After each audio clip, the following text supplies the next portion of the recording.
I'm up on Capitol Hill today, and we're pleased to be joined now by Congressman Mick Mulvaney, a Republican of South Carolina, and here to talk about this new program that you guys are doing. You've been doing U-Cut for some time, where people go on there, they vote about the cuts.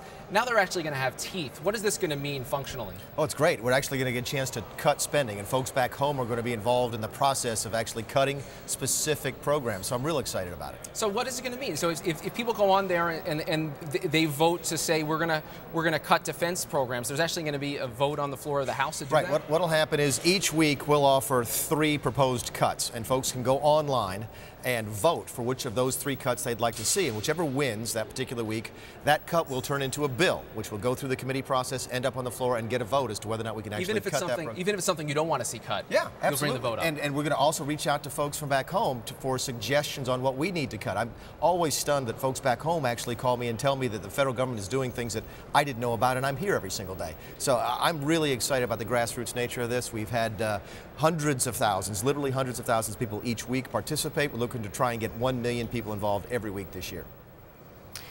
Congressman, Democrats have already come out and said, look, this is nothing but a gimmick here. You're just going to cut and trim around the edges. What do you say back to them about that? Every penny counts, number one, and this is the kind of stuff that we have to be able to show folks that we can have some fiscal discipline with before they're going to trust us on the bigger things. I mean, we're still spending money on Native American relations between folks in Alaska and Massachusetts. We have mohair subsidies, for crying out loud. Until we can send the message that we at least have the discipline to cut that spending, how can they trust us on the big stuff? So I'm really excited about the program. I think it does send the right message that we're not only looking at the big picture, but we're getting down in the weeds. We're doing everything we can to cut spending, and I'm satisfied with that. You mentioned the big Congressman, stuff. I just want to mention one thing. Sorry. Yeah. Go ahead, Amy. We're probably talking about the same stuff, Rick, which is if we're going to talk about some of the stuff here that a lot of folks are critical of in terms of government still subsidizing. One of those is the oil and gas industry. There's a lot of talk about having a vote to remove those subsidies. Where do you stand on that? Listen, I went on the floor during the budget debate when my counterparts across the aisle were complaining about the oil and gas subsidies. I remind everybody, by the way, that the Democrats had been in charge here for a while, and those subsidies are still here. They could have done this 2 years ago when they were in charge.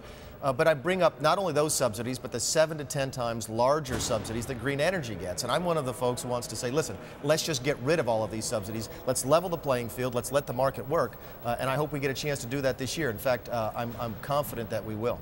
Now, Speaker Boehner gave a speech just on Monday night where he said the cuts have to be in the trillions, not the billions. He said it's more important that we send that message even than to raise the debt ceiling.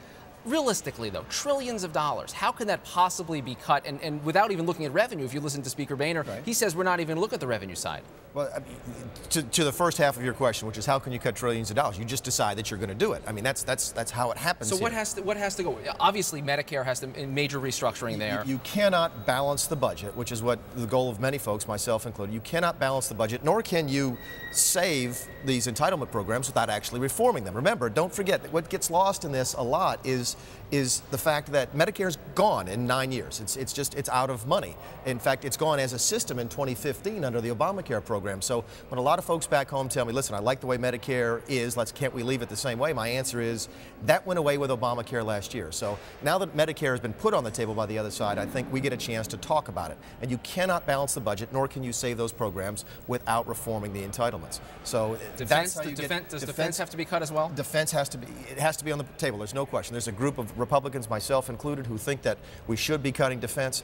There's a large portion of folks in our own party who know that you can cut defense and not impact the ability of our troops in the field to defend us. So I think it does need to be on the table. One of the few bipartisan amendments to the budget that passed was an amendment that said defense spending does need to be on the table. Look, the problems, the only way to get to trillions, which is where we need to be, is to put everything on the table. I think it's the only fair way to proceed, to not pick winners and losers, and to say, look, the goal here is not to say which programs we like, which programs we don't like, which programs the Democrats like. The goal here is to balance the budget, and if you're going to do that, you got to look at everything. Okay. All right. Well, Congressman Mulvaney, thank you very much for joining us.